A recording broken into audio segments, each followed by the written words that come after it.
It's truly the non-duality is just going to put into high contrast misunderstandings that we live from.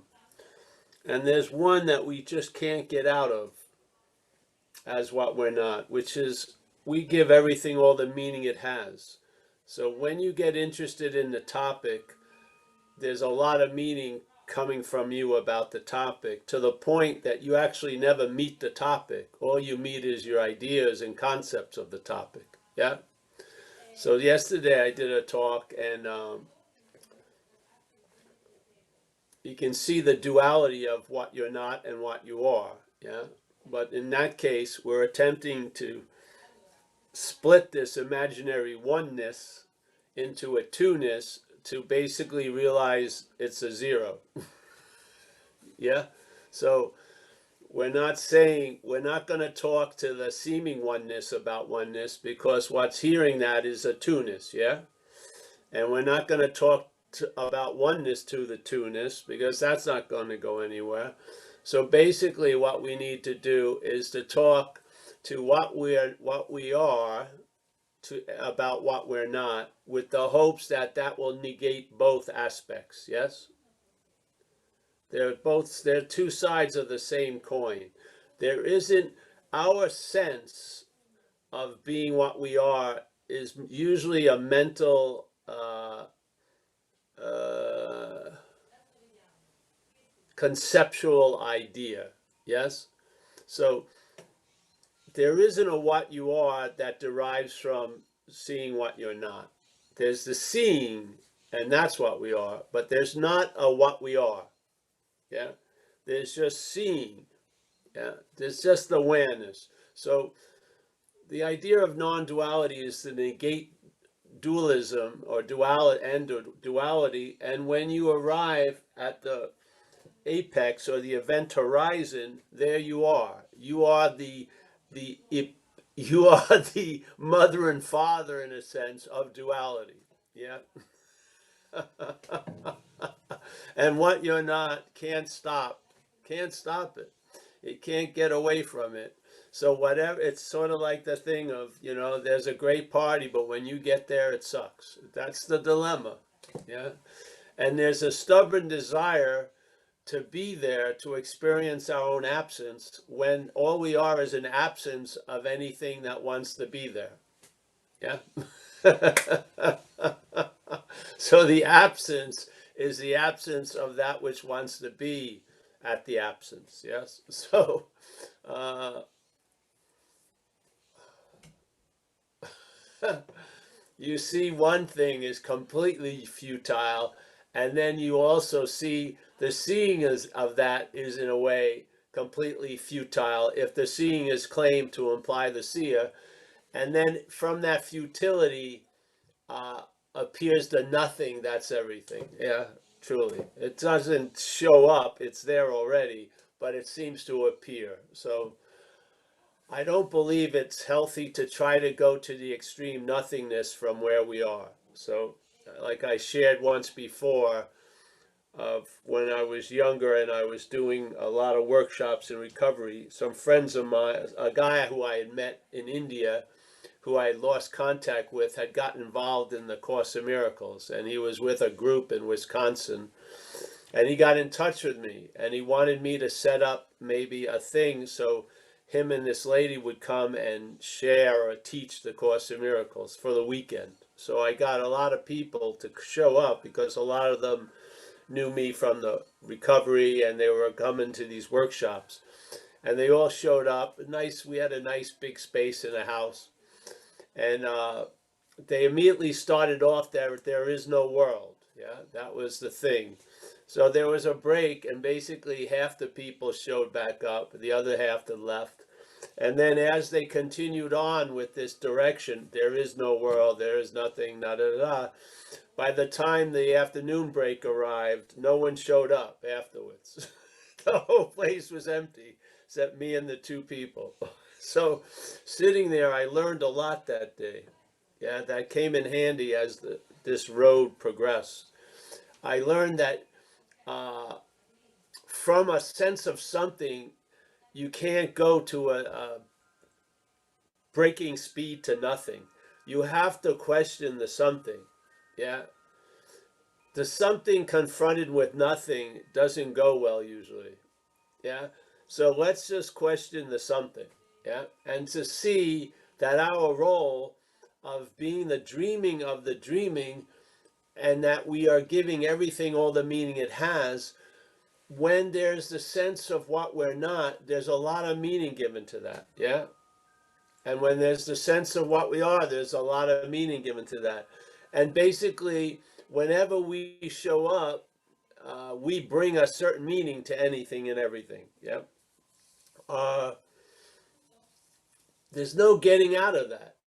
Yeah. So there's a recognition of the impossibility of understanding and getting and experiencing and grokking and stabilizing and all the possibilities of our corralling something that's uncorrallable and lassoing it and having it be what we want it to be are futile. Yeah. So hopefully,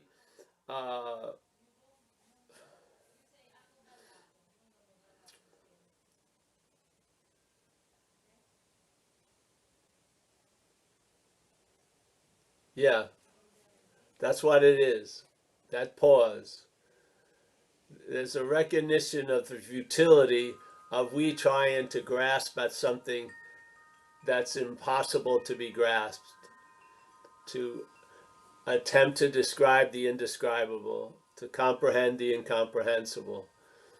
Basically, one of the clearest ways of living is I don't know. In a way, the highest form of mind in Zen. Don't know.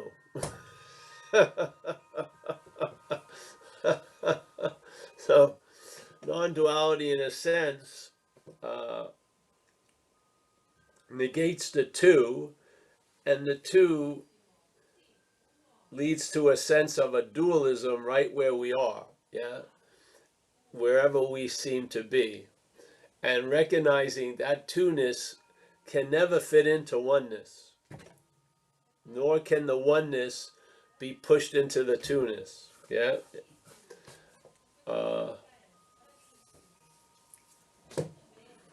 The negation is of what we're not, and there's a negation of what we are. Because what we are, as spoken right now by what I'm not, isn't what we are. You can be clear about that. Yeah? So, that statement, I need do nothing. It's a great chapter in the Course in Miracles. We need do nothing. I need do nothing is a clarity. Yet that which we're appearing to be can't, it would see that as a doing something, it would see doing nothing as a doing something. Yeah. So recognizing the futility of all that is attempting to grasp and understand and hope to mirror it and reflect it. It's a healthy, rude awakening. Yeah. And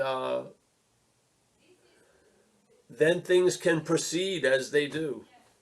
And the meanings and the emphasis and even the color palette changes. And then you have at least a wonderful time observing and noticing stuff. Yeah. Changes that weren't brought about by anything I did or didn't do, but just a beautiful, it's almost like having 30 paintings next to each other, but they're all still framed. And then something comes along and just washes the frame away. And then you see the connection of the 30 paintings, yes? Yeah. And then the frames appear again. But now you've seen the nature of verbing, yeah? You've seen it. So it's sort of like that thing in Zen. They used to only have like 3 choruses. First there is a mountain, then there is no mountain, then's the mountain again. I believe they missed a part of the translation. First there is no mountain, Yeah. And then there's an appearance of a mountain, then there's a disappearance of a mountain, and then there's an appearance of the mountain. But it's all prefaced and held by there is no mountain.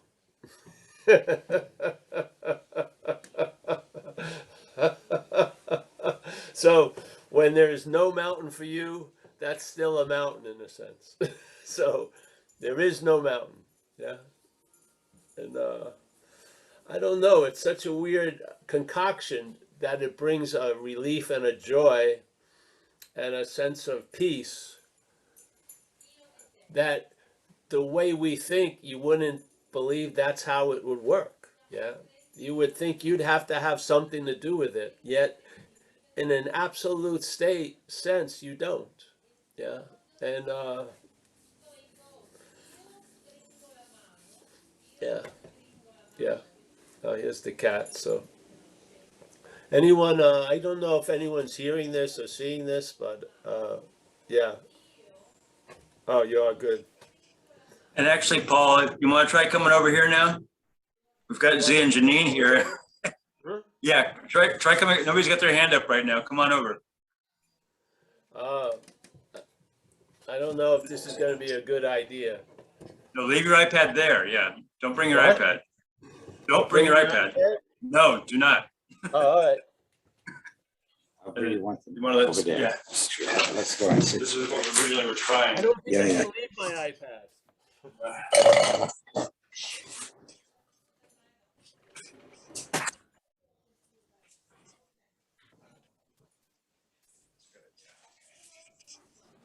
Yes. Oh, here they are. Nice to see you. Sit there. Where am I going? Just sit there. Oh, sit here. We can hear your echo, your voice echoing, and it's a Oh, little hard. must have been awesome. Oh, you can see. Hey, on.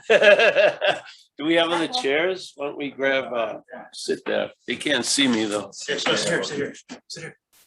Yeah, and I'll figure out something better. They're saying to sit there too. Oh, you can see. Yes, honey. Yeah. All right. Well. Huh.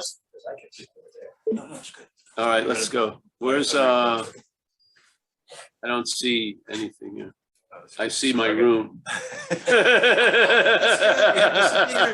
I see my room from another room. That's trippy. All right. Nobody home. Someone's in the room. I think that's basically what I was trying to imply.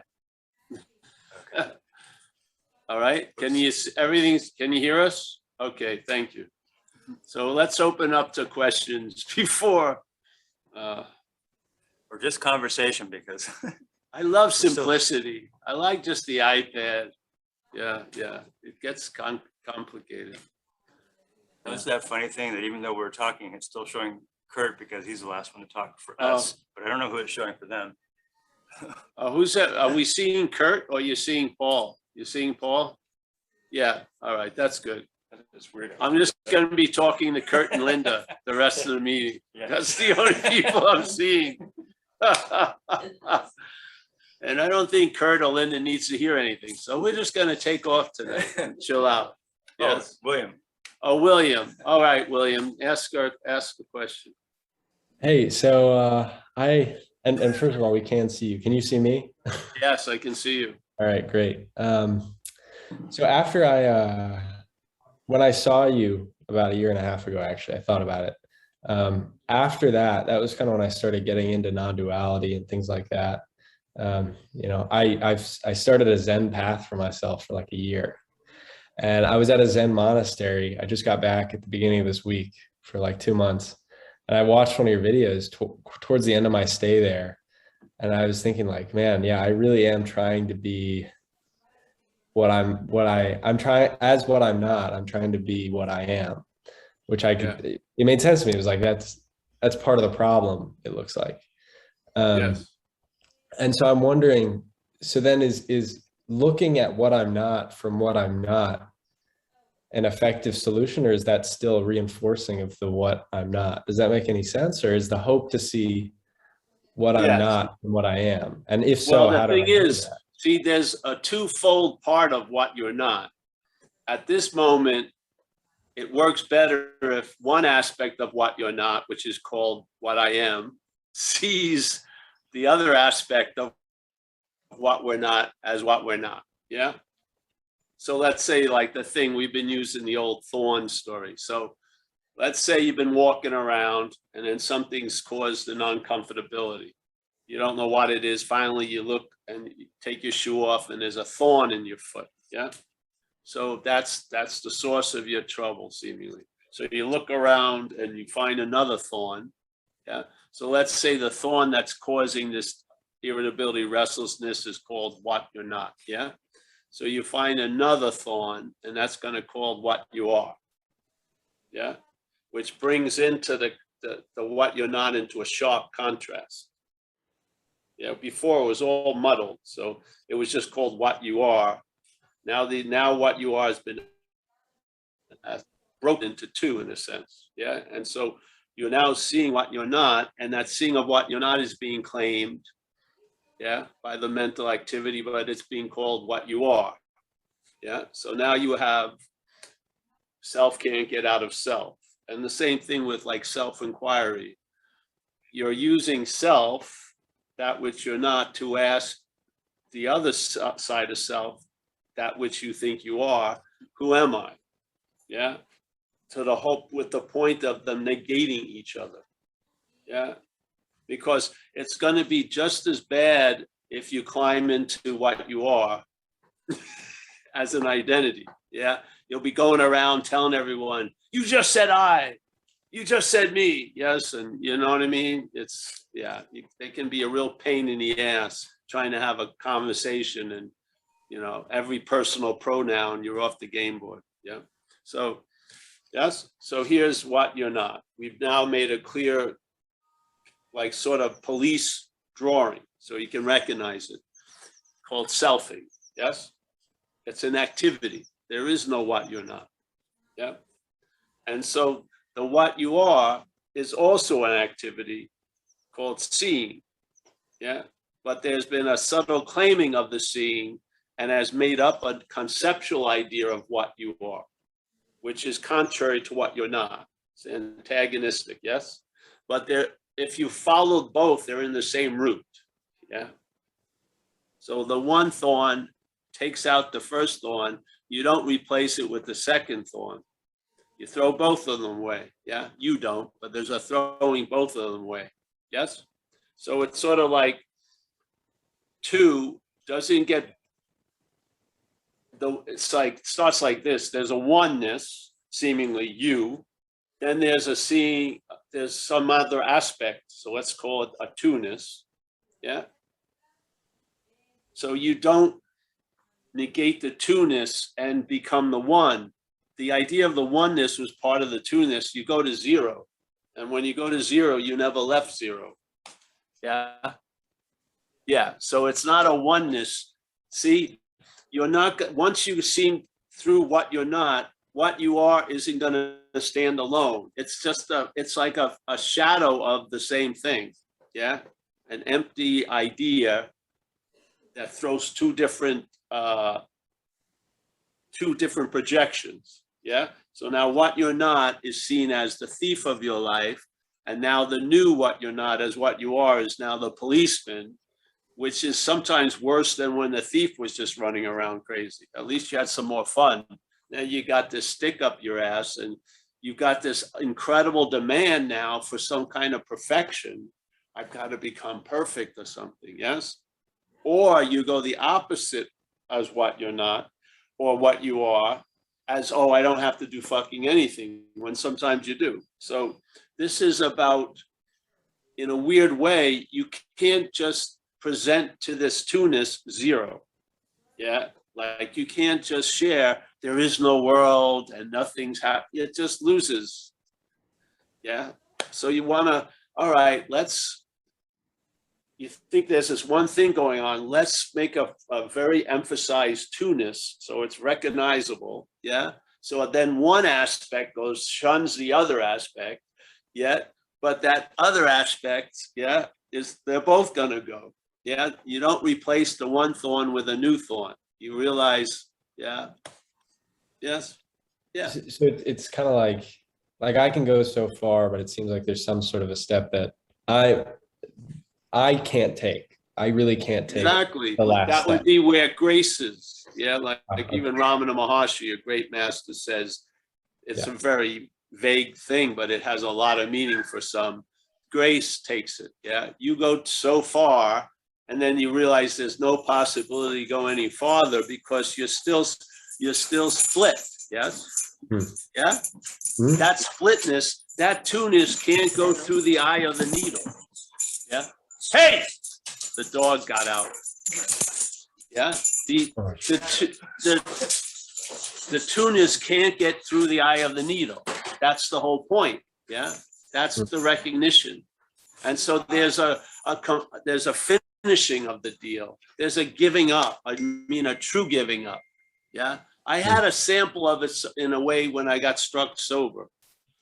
It was like a CNN news flash, took up the whole screen that had all these thoughts usually going on. And it just said, I'm fucked. Yeah. And I got it completely. And from that day, I've never had a strong feeling or an urge to drink or use. It was amazing. So all the trying to manage it, trying to do this, trying to da-da-da-da, just kept this fucking dead horse going. Yeah. And there was a point where there was just a complete admittance. I didn't make it because I was just trying to fucking get high still. Something downloaded through me and stopped the whole event. Yeah. And something was revealed.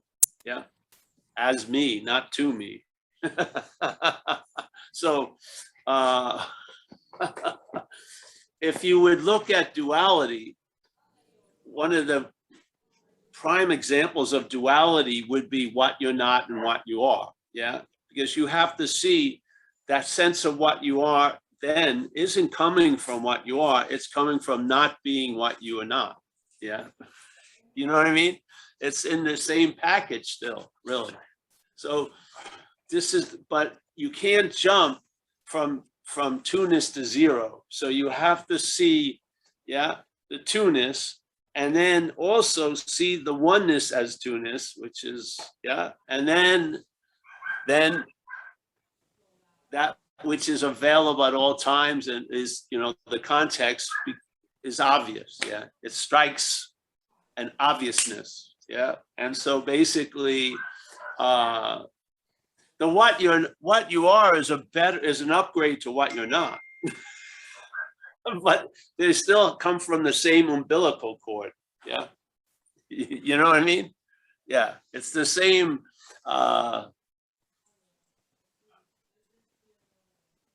It's not an illusion. It's that which can make illusory, appearances. Yeah, that which can dream an illusionary appearance is doing that, and it does it in twos. Yes, it has that, and then the shadow of that. Yeah, yeah. So, and thing is, the Zen thing has actually brought you to recognize something. So everything has value here. Yeah.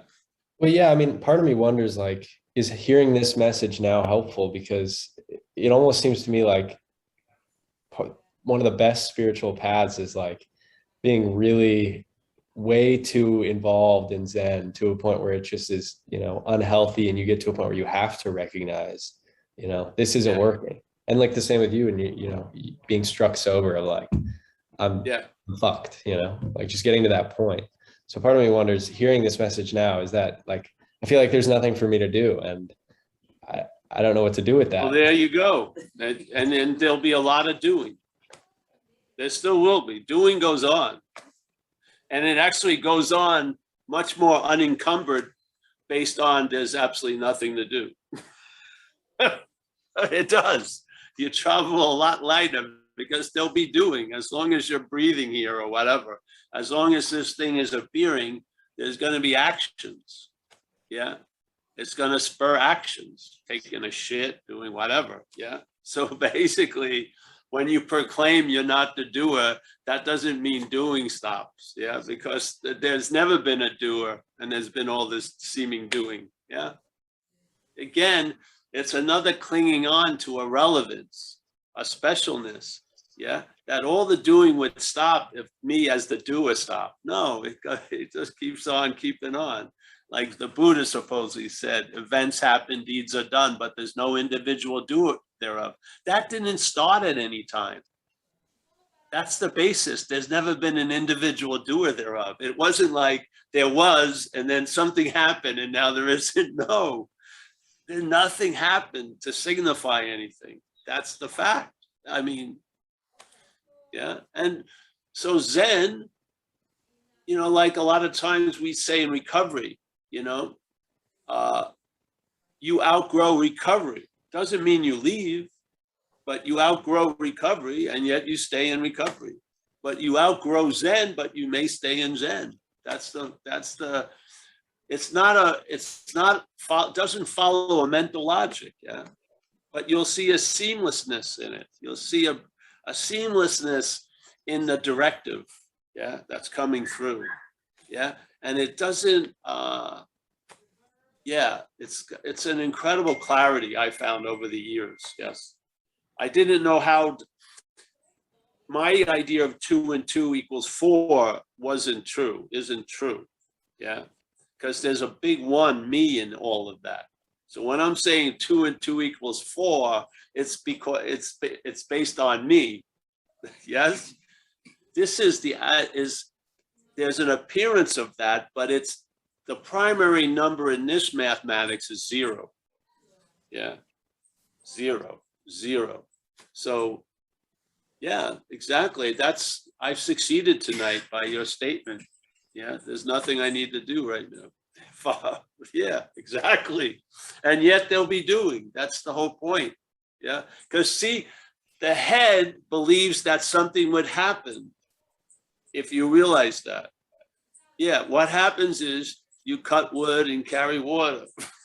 You go to 7-Eleven or whatever. Yeah, it's not like, you know, it's just, you mean really? Yes, it's the same old, same old. In other words, you really had nothing to do with any of it. Yeah. Yeah. Hallelujah. Yeah. All right. Thank you. Thank you. So, yes. Yeah. Yeah. I remember that time when I had those people speak and they started the presentation, which there is no world. And I saw that doesn't work. And what you're attempting to do here, you don't want to be pure and perfect. You want to facilitate something that works, that produces a traveling lighter. Yeah, really. I'm not here to be right. I'm here to play a role of either giving you a seeming permission you don't need to be okay as you are right now, because you're not that. Yeah. So bring a sense of freaking relaxation instead of having a sense of stress all day, have a sense of relaxation as the basis of the day. That to me is the traveling lighter. That's where the only value in all this is in that which isn't real. That's where the value lies. You travel lighter through it. And as the Course in Miracles, this download, did you ever hear of that? Well, it's a trippy thing, but one of the things they always remind you when you're reading it is, if you're reading this book, one of its main objectives for you is to save you time. Time, yeah. So this is not only about saving time, it's about weakening the influence of time. So if you were already content, would you have to have a sped up pursuit of happiness? No, you wouldn't. You would sort of maybe walk in the pursuit of happiness. Yeah. You wouldn't be rushing and pursuing it like a fucking predator and prey. You'd just be rambling on, and then you'd run into shit or not.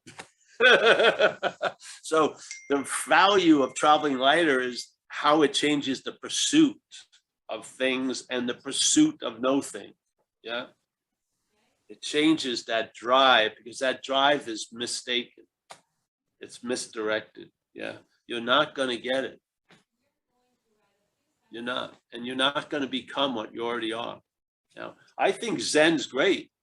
It's not the best for like meeting people, but Zen is great because you know, you're going to have a calmer nervous system. Yeah, your brain isn't going to be so fucking jumbled up, and probably whatever hormonal conditions and shit will probably find an equalization or a homeostasis because of the calmness of the stuff. You know, it's a conducive for a nice balanced feeling and shit like that. Yeah, and they usually eat vegetarian pretty good. Yeah, so it can be quite beneficial. Now, as a pursuit to arrive at where you already are, it can either show you a great value by failing you, or it can be a form of expressing where you already are. Yeah.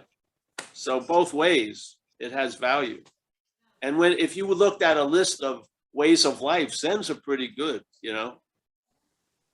It's not a bad, you know, it's not a bad way to sort of have a schedule. Hey, I'm going to go to the Zendo, sit with some people, have some good rice and veggies far out, instead of, you know, go to the crack house, you know, steal the person's sweater when they're not looking, try to get as much fish and then run. Yeah. It's like there's, you know, yeah. So, I mean, it's a big upgrade for some. Yeah. Yeah. Yeah. So, but I'm happy you came back. And of course, yeah, if I never see you again, I see you in a couple more years or 5 years. Yeah. It'll be the exact same message that we gave a year and a half ago, because there's nothing new in non-duality. I'll be back. Oh, Don't worry. Yeah. Thanks. I'll be back. Yes. I'm hooked, you know. This is my new Zen, so. All right, good. Well, you're gonna have a couple-week break. I'm leaving for a while, so that'll be better. But we're gonna have a couple. Just go to the website, and we're gonna have some flash talks when we're in Europe. Cool. Yeah. Hopefully, yeah. Don't let my girlfriend. She's planning my whole day eating, and eating. All right, thanks, bro. Anyone else? Thanks, William. Anybody else want to raise their hands?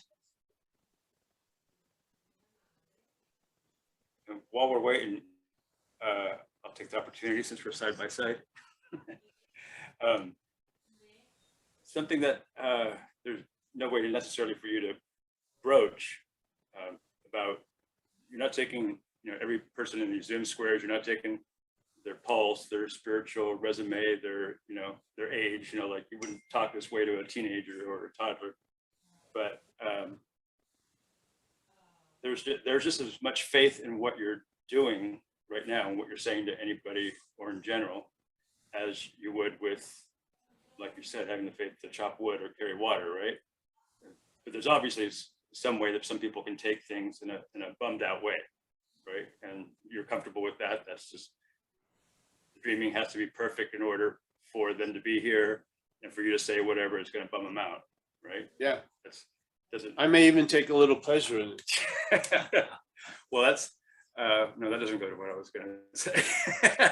But like, so like for me, it's helpful to say to a lot of people that I know because of this, that spirituality is the bottom of the barrel.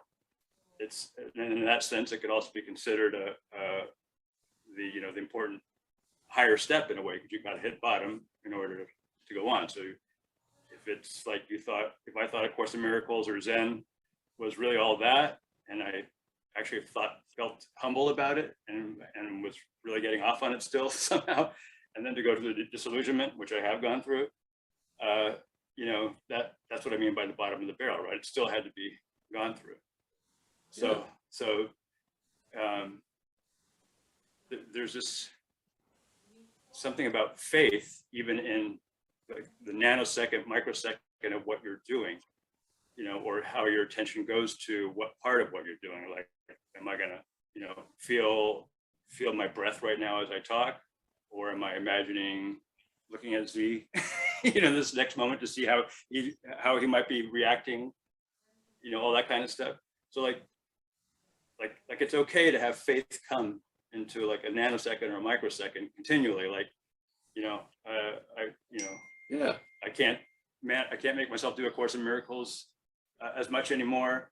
But okay, I'm going to feel my feet on the ground and have that kind of faith, right? Yeah. Does that make sense? Yeah. I mean, as far as the conversation about, doing,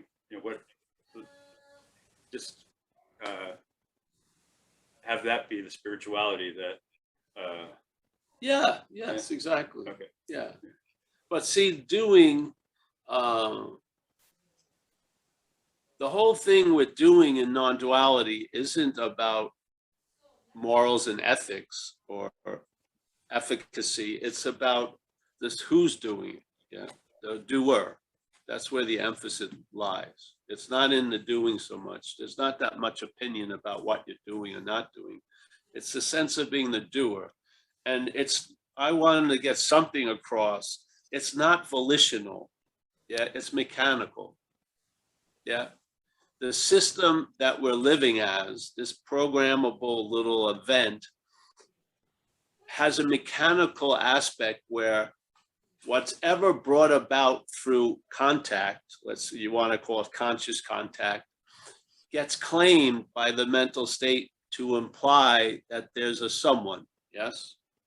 So the doing is used to imply the doer. The emphasis of non-duality is not on the doing, it's on that idea of the doer. Yeah, that's what's getting negated. It's not negating doing. It's not negating thinking. It's not negating seeing, hearing, tasting, touching. It's negating that idea of the one who's either being done to by it or is doing it. Yes? That sense of oneness that comes from the claiming of the act of living or existing, or what do you want to call it, conscious contact, that act that brings about this whole extravaganza, this dreaming, yeah, is like a verb in nature. Yeah, it's a verb without a noun. It's a doing without a doer. It's verbing or dreaming. Let's say it didn't have a beginning point. It doesn't have an end. It's just dreaming. Yeah. What happens with the mental state that's dominant in most of us is that the dreaming, the observing of the verb leads to a making up of a noun. And now the noun has gotten overloaded. Yeah, there's been too much emphasis. The emphasis has left the verbing and has gone and has been drawn into the noun. And basically it's like there's the event of life's happening, and then there's an interpretation of that as life's happening to me. Yeah. And in a way, a lot of us have just gone into a hole. And as every inch that you go back into the hole, it forgets any other possibility of being out of the hole. Yeah. There's a lot of possibilities to be out of the hole in the hole, which doesn't lead anywhere, but there's a seeming forgetfulness. And now you're up the ass of self, so to speak, and you basically are listening and living an interpretation that just doesn't fucking make any sense. So there's a lot of rationalization, there's a lot of blame, there's a lot of fucking yapping going on to try to make a patchwork of forgetfulness, but it just doesn't fucking make sense. Yes, it doesn't, really. And so,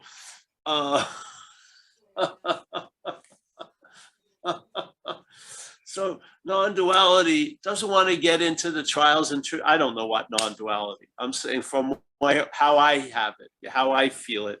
It doesn't have opinions on those outside situations, how bad my bladder is and stuff, We want to say, well, who is it that's reacting to the bad bladder and flipping out? Is that truly you or not? Because that's where the relief lies, is a little less of you, there'll be more of living, it's just that fucking way. Yeah. And the you has a belief that's not founded in truth, but it's very stubborn that somehow the you can without losing any sense of itself, can grab onto life and have the most of it. It can't, yeah? There needs to be a loss of interest in one for a gaining interest in the other. If you don't have the loss of interest in the one, it having a desire to lose interest in itself is just more interest in itself, yes? It can't get out of it. It can't get out of it as it's now composed, yeah? That's the futility we got to get sooner or later, because it's going to run into a wall and there'll be evidence there's no way this is going to work. And all it does is it just changes the vehicle. So spirituality, then, you know, study, or then drugs or whatever, or moving into a fucking get off the grid. It's always just thinking. It's not going to take no for an answer. It's just boom. And we capture it in recovery by calling it self can't get out of self. That doesn't mean it's going to learn that. It does not. It does never learns it. Yeah, something in us gets it, but it doesn't. It does not get it. It will just keep on keeping on. So the plug, it's not going to pull the plug, but there is a pulling of the plug. Yeah, there is. And then there's like in my case, I had it all in one, like a flash, you know. After I was fucked became obvious, or I am fucked, then there was a little sidebar, which was, and I'm not managerial quality, yes? Very clear, very, very clear. And then there was a scanning of a life called Paul's, not from the beginning, but from about 6 on, and it scanned it in a second. And it came up with the basic theme that was constantly being expressed in some form or another, which was self trying to get out of self. Paul trying to escape Paul. Or the opposite way of seeing it, using the Buddha to seek the Buddha. It's basically the same coin, different sides, yeah? So self can't get out of self, and you can't use the Buddha to seek the Buddha, because you're not self and you are the Buddha, basically.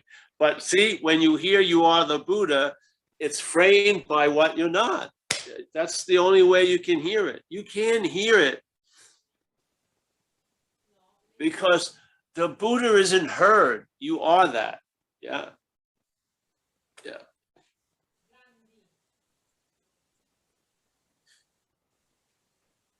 So it's so quick. The giving of meaning, yeah? So there's the flash, I'm the Buddha, through seeing that what I'm not. And in a half a second, what I'm not has now claimed to be the Buddha in a sense, yeah? And it will go on the beat as the policeman and catch the thief, the other what you're not, and beat it and fucking be sadistic to it, want to give it 50 years of probation and shit, and you won't see what's going on, yeah? But there's a seeing of what's going on. There is a clear seeing of what's going on.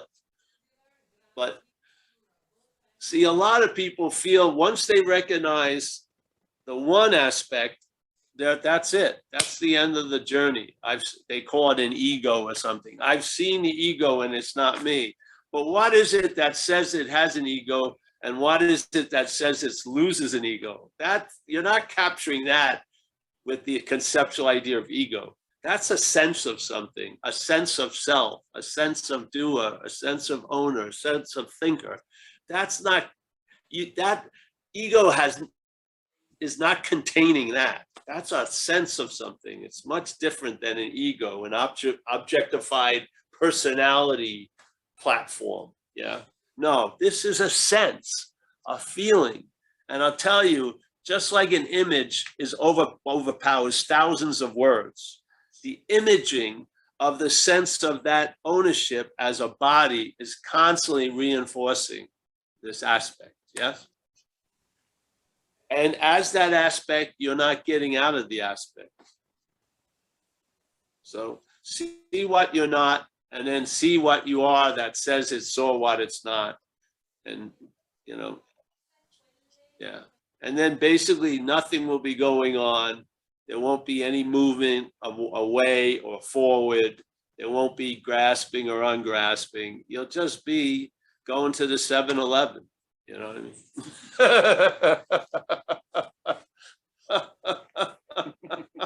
That's basically it. I don't go to 7-Elevens, but if I'm using an example. Yeah. So, yes. Any other question? Oh, who? Oh, Brandon. Come on in, Brandon. Sorry, I was rambling. Oh, it's all good. Yeah, I was just going to share a little bit about some of my experience with the doing and the doer. I know I can see it now, how I wanted to, didn't want to let go of the doer because I was afraid there wasn't going to be anything to do, kind of like what William was saying. And being a musician, I was really attached to the idea of making music. And I started experiencing doing without a doer through like mundane tasks throughout the day, just cleaning and things like that. And I recognized, then I could start to recognize the doer come in, and it was kind of just like a nuisance, almost just like a gnat kind of. And then just seeing that contrast, and then recognizing that when I could also start to remember, and when I have the best music I've ever written, there's no doer. I mean, there isn't a doer, but Yes. no sense of doer when it's flowing through. And Yes. so, yeah, it's just, I've just been able to see it a little more clearly lately, and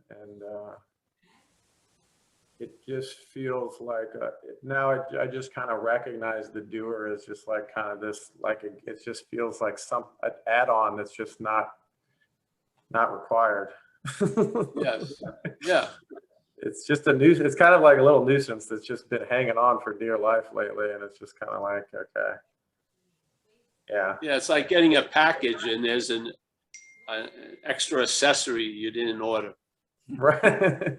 Then you got, yeah. So, yeah, it'll be but put when to I use. when I was identified with that doer, I was constantly, not wanting to. There wanted to be someone doing, especially with the music and the art. Yes, yeah. But you are not that. That's the good news. Yeah. Right. See, this whole sense of the doer is very good as a way of seeing it, because there's doing, definitely, happening. And then, but there's no doer, but there is a sense of the doer that's also happening by the claiming of the doing. So it does provoke a sense of the doer. Now, if the hand puts itself into the glove or not isn't, that's not based on the sense of doer. Yeah. Right. The sense of doer is a sense of doer. It doesn't say it's the doer. It's a sense of it. Right. And that's either swallowed or not. Yeah. Each moment, each day. Yes. Yeah. I'm not saying what or who does that, but there's an audience participation in the movie, so to speak. Yeah. Yeah. The audience of none, so to speak. Yeah. Yeah. And when the doing's just happening without the doer, without the sense of doer, it seems to be illuminated. Yes. Like when you're doing something you love, you're not feeling the sense of doer. Even when like I was if you're doing surfing mundane, and stuff. yeah, even when I was doing mundane shit, it was like lit up. Yeah, exactly. Now when I'm working around on these little bags and shit, getting into putting rivets in something, I'm totally gone. Right. Yeah, for hours. Yeah, I'm just fucking. I can see myself doing well in an asylum, in the craft and the art and craft section. That could be my future, I think. Just make some fucking puka shell necklaces or something. Yeah, Brandon, good. Yes. This is the point of, hey, yeah, there's yeah. Light begets light, and then the event here is a traveling lighter. That's what, yeah. Cool. What more do you want, really? Thanks again, Yeah. Paul. I appreciate you. Oh, man, I appreciate you, and thank you, yeah. Oh, we have all these hands. So yeah, you can see them show up top now. Oh, Mary, who's this? Mary, Mary G. Hello, Where is she? Paul. There she is, hey. Hey, Paul. Hey, I like that space you're in. That's nice. Oh, yeah, this is our large garage. Very nice.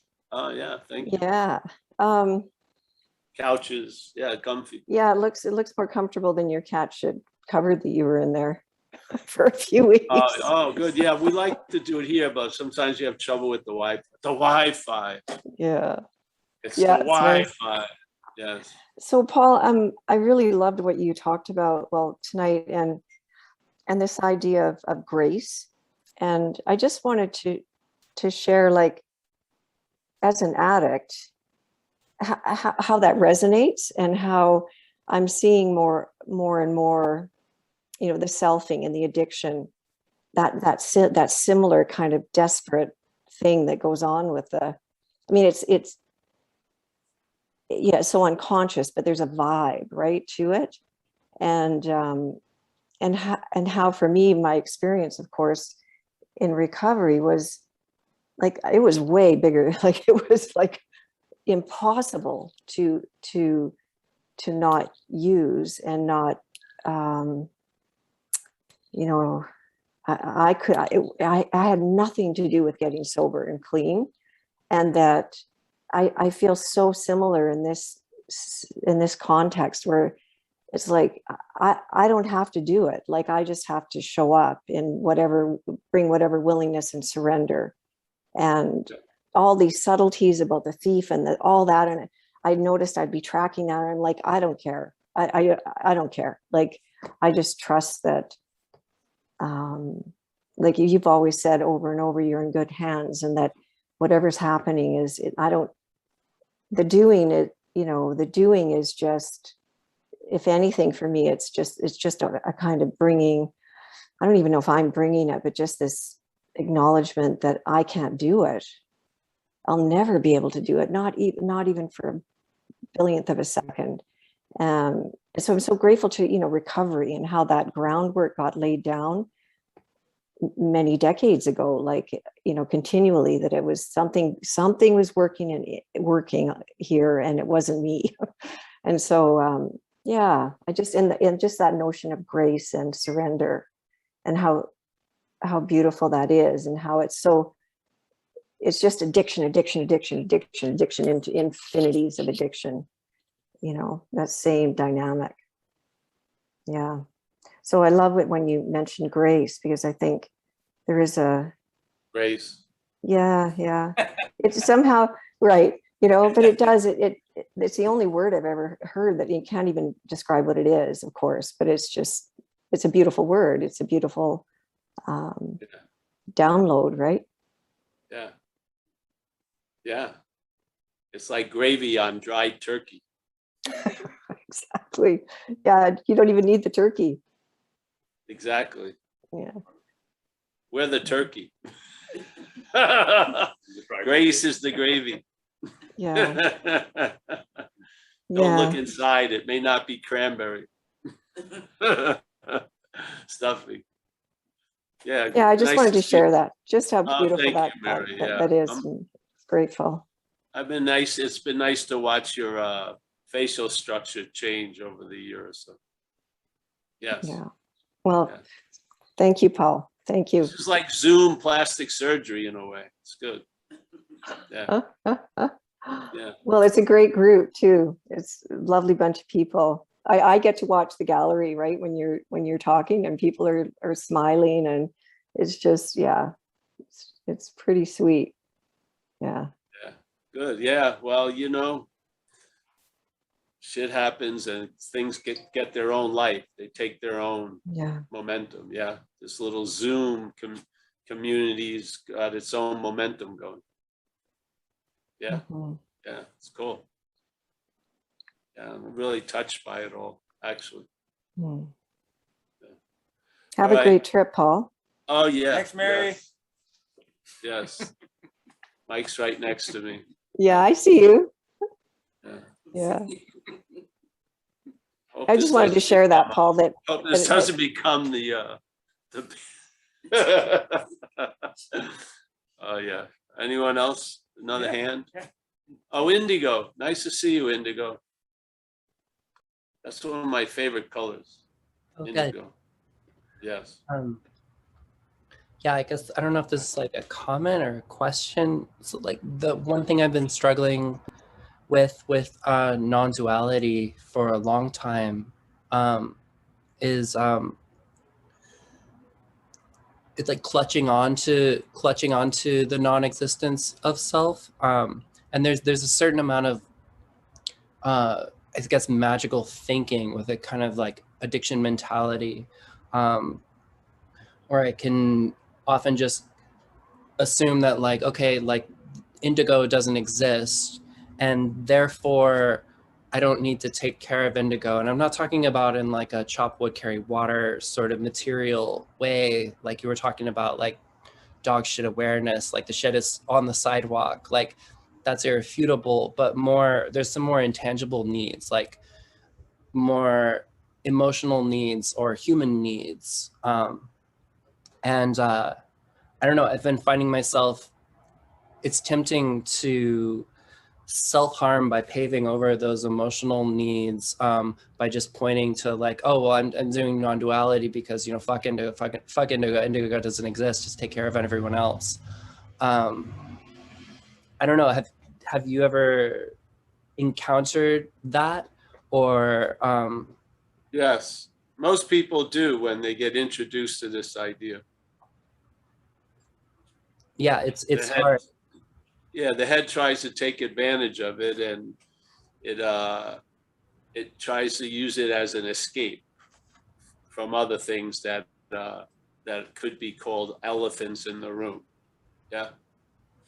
Yeah, Hopefully it's a phase, and you recognize that which is claiming to be doing it isn't you, and you stick around. See, a lot of people come to non-duality sort of like a coyote running into a desert tortoise. Yeah, the coyote starts walking around it, wants to get some of that meat, but the desert tortoise pulls itself in. And after a few minutes, it gets bored because it's not getting anything, and the coyote takes off. Yeah. So this is sort of what happens. People want to take advantage from a mental state, the idea of non-duality, to further promote the mental state. Yeah. This idea of you. And it usually doesn't work well. Yeah. Which is beautiful. Because if it did, it wouldn't be non-duality. Yeah. So basically, you see everything you described, and you see that that which is claiming to be that one, indigo, there isn't that one. It's not downplaying what you said. It's taking out a lot of the meaning that's being given to it by this idea of indigo. Yeah. And so now you'll just take care of business, or you won't. Yeah. Yeah. If you have needs, then hopefully you'll take care of them. If you don't, you'll be accountable for not taking care of them. Yeah. And then you'll see how that works, and you'll probably end up taking care of them. But it's sort of like, if you looked at it in a time thing, it's like the teenage years of non-duality. So you hear the idea, it's quite novel, but you don't recognize, you haven't heard an understanding of the mental reaction to this idea, how it's going to claim it and try to use it for its own embellishment. Yes. So this is what happens to people. A lot of people now are to such an extreme level, they're trying to be like a non-self self. Yeah. They're trying to, they don't want to lose any sense of self. They want some more non-selfness. So I've watched a lot of it over the years, yeah, and I participated in some of the misunderstandings and where it leads, yeah. But there, like the Course in Miracles says, there's no sins here. They're just mistakes, and all mistakes can be corrected. So keep hearing the message. Things will work themselves out, yeah. And you'll probably take care of business. For me,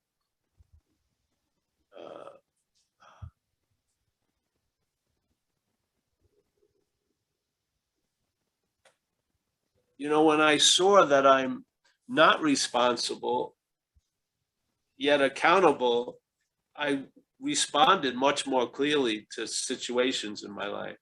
When I felt like I was the one who did it all, I wanted to avoid it at all costs, yeah.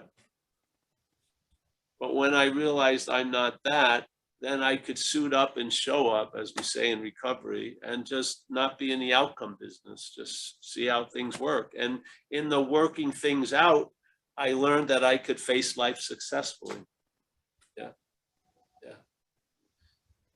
So. Getting out of the outcome business. I love that so much. Thank you for that.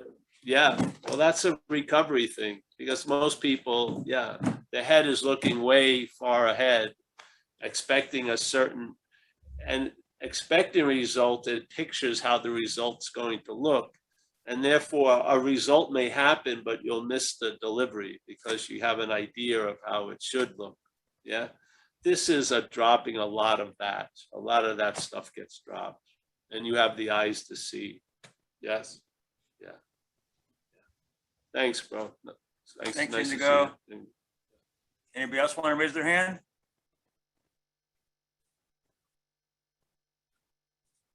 Come all you people and raise all your hands. You're having trouble listening and you can't understand. I can't come in there and slap your asses again. So get on with the program and put that thin hand up. I'll stop picking some of you. Susanna, say something, my old friend Susanna. Come on. Okay, I'll chime in. Oh, you're so funny tonight, Paul. I'm literally laughing out loud. My cats must think I'm crazy. There's more than a cat that thinks you're crazy. True that. I was thinking about something. I remember I've been coming to Paul's talks for years, like 15 or something. I don't know, a long time. Yeah. And I still love him, but I struggled. Thank you. But I struggled with like what somebody was just talking about, like, because I run obsessively, I bike obsessively, I do yoga, I do all this stuff. And for the longest time I'd be coming and listening and saying, Paul, how do I stop doing those? And he's like, who's asking that? And why do you need to stop doing that? If that's what is happening, that's what's happening. And so after all these years of coming and listening, now I still run, I still bike ride, I still do all those things, but it's not me doing it. And it's like, it's so incredibly freeing. And I didn't actually do it. I just kept showing up here and listening. And then it just got, the grip on the whole thing just kept getting lesser and lesser and lesser. And like, I'm sitting here and I'm like, yeah, my plan is to wake up tomorrow and go for a run. If I do, I do. If I don't, I don't. If it happens, it happens. It's just so much easier. Like you say all the time, I travel so much lighter now. And that doesn't mean I don't act like a crazy person and get, go from 0 to 10. All those things still happen. But I'm not the doer of it, which, like what you just said, makes it so much easier for it to be happening. I can't even explain it, but I can own it. I can be like, yeah, wow, that just happened. That was crazy. And I just move on. I think so much of it is just being the repetitiveness, coming back, listening, and then it's like all of a sudden something goes chink, it's like boom, another something settles in and just keeps happening. Yeah. Yeah, I will keep coming if you keep showing up. I'm telling you, it's awesome. Well, you got a deal there, honey. Yeah. And then real Yeah. quick, and I'll shut up. You're going to be sorry you asked me to chime in, but I've been having these really weird things lately, last couple of weeks, where like someone else said tonight, I'll be doing stuff and it's like, I'm not doing it. It's like, it's this whole thing is getting more profound, if that's possible. It's like, Yes. bizarre. Like when you were talking about you can work in a crazy and mental asylum making things. That's how I feel. I'd be perfectly content doing the complete mundane if that's what's asked of me. So yeah, just so happy to be here, and you're making me laugh tonight. And Mike, you're awesome. Love you. Have a great trip, Paul. Have fun with your person. Okay. I'll pass that on. I'll pass that on to my person. And eat. Nice to see you, Susanna. Yes. Yeah. Susanna is great. Yeah. That's the thing, you know, we get into this, we get a bee up our butt, and you're doing something you really like, I gotta stop. I never had that with the surfing ever. I never thought I should stop surfing. Ever. But life did. Life had decided I should stop surfing. Someone just saw me that knows a guy I used to surf with. And she says, oh, I was talking to Jay and he said, you've retired from surfing. And I said, no, I got retired. There was no volition whatsoever. Life retired me. Yeah. So I'm happy. Yeah. That's the traveling later. Less of you and more of the traveling. Yeah, it's great. Yeah. Instead of more of you and less of the traveling. Yeah. Yeah. All right. Anyone else? No? I don't see any other hands. We should end soon, I guess. Hey, Well, look at Jacob on the public transportation. Jacob on the oh yeah, Jacob, nice to see you. He's back in Seattle. Woohoo! Yeah. Well, listen, nice to see you, Jacob. I'll see you in these 3 weeks. We'll make a special day or something for a talk. I'll be in like the closet, you know, going in. Yeah. So, all right. Well, Indigo, nice to see you. Yes. We got Mike. Oh, he's right here. Yeah. I'm gonna demonstrate something rarely seen in public. It's almost usually in the wild. A Zen bitch slap. You didn't even see that. It was fast. I wasn't even phased. You too can have one. Yeah. All right. So there's Mary. Nice to see you, Mary, as always. Yes. Yes. Brandon, thank you for everything. Yeah. Tommy. This bone structure is really good today. Tommy's got a strange, I don't know, color. I don't know. I'm colorblind. What's that color? Chartreuse. Chartreuse. Chartreuse. All right, Tommy. Nice to see you. Thank you for all the music. I have a CD player that I didn't know in my car. I discovered it after 5 months. Anu, nice to see you, Anu. Safe Yes, she travels, is. Paul. Safe travels. Yes. Oh, John W. Nice to see you from Oz. Hopefully get back there. Yeah. Yeah. We got Sanda from India. Nice to see you, Sanda. Thank you for all the support by just being here with us. Yeah. Yeah. Vlad. I'll talk with you soon, Vlad. Yeah. I hopefully will be in Pescara Friday. And so WhatsApp me and stuff, yeah? Or email me first and then WhatsApp. Yeah, we'll connect. Okay. All right, thanks. William, nice to see you again. I'll be seeing you before 2 years, I hope. Yeah.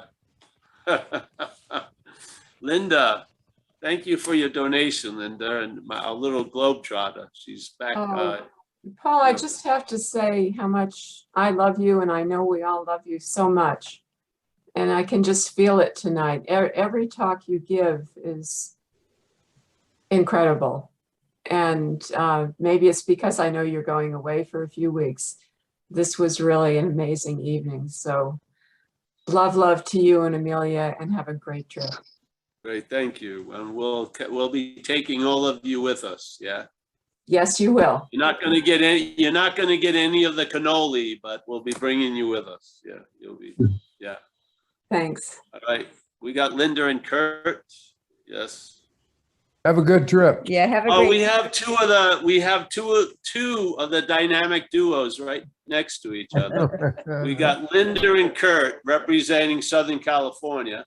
And in the other corner, we have Kerry and Judith, the reigning champs, by the way, representing Hawaii, the big island.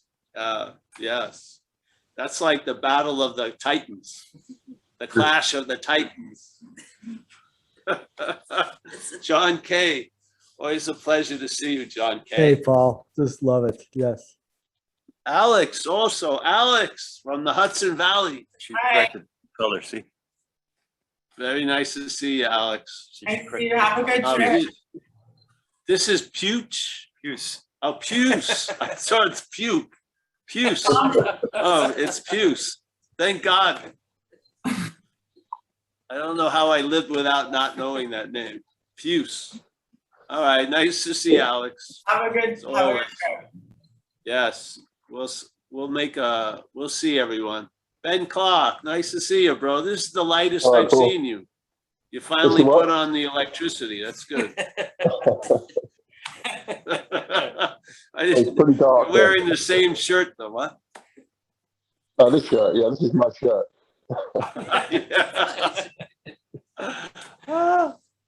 Susanna, thank you so much, Susanna. Susanna's Yeah. Love you, Paul. she's a light spirit, yeah. We got JP from Vietnam. Nice to see you, JP. JP, Thank you, Paul. He's been the rolling thunder here. Yeah, he's getting cooked well. It's nice. We got Dallas, Ashley from Dallas. Nice to see you, Ashley. Yeah. Gary Clark, the man of the corner. He's upholstered it finally. It's good. Paul K. Paul K. from look at him. Oh my God. What are you? You look like one of the blue men. That freaking thing, putting on your makeup. What's going on? We got Vlad, as always. Vlad and I had a very nice time sitting on that bench in London in a park. Very nice. Jacob, Seattle. Oh, you got it. He's off the train. Yeah, he got off the train. They kicked him off. We don't want to listen to that shit. Get off the train. Kenneth from Toronto, Vancouver. Yes. See you when you get back. Thank you. Yes. And just check Zen Bitslap. I'm going to make a couple of talks when I'm over there. Thanks, Paul. Linda from Australia. Nice to see you, Linda, or not see you. I see a sky. John R. from Oz. A phone number. Just a whole. Nick. Oh, that's Nick. Oh, Nick. Thank you for sending that thing. I didn't use it tonight, but yes. Thank you. I think that's it, eh? Or we move on. No, one page. Thank you so much. Yes. Bye. Yes. Yes. Thank you, Fantastic. Paul. Thanks, Paul. Yeah. Thank Mike. Thank you, Paul. Thanks, Thank you, Mike. Mike. Yes. Thanks, Mike. Thanks, Paul. Mike, see you Thanks, guys. Mike. Thank Yeah. you, Mike. You. Good trip. See you guys. Yep. Bye. Bye. Love you, Paul. Love you, Paul. Have a wonderful trip. Love Oh, you, thanks, Amelia. Judith, Carrie. See you soon. After Italy, it'll be Hawaii. Woohoo. Oh, Yes. beautiful. That's wonderful. We're preparing a home for you, Paul. Oh, great. Yes. Well, Yes. don't And I worry, want I'll to say show a it little up. something for your trip also. Thank you. Nice to see everyone. Thanks, everybody. Thank you, I Paul. may cry, who knows? I'm bubbling up with joy. Oh, so glad. It's true. Yeah. See ya. See everyone. Get off the screen. No, you can leave the stage. All right. See you. He stays. Yeah. Oh, you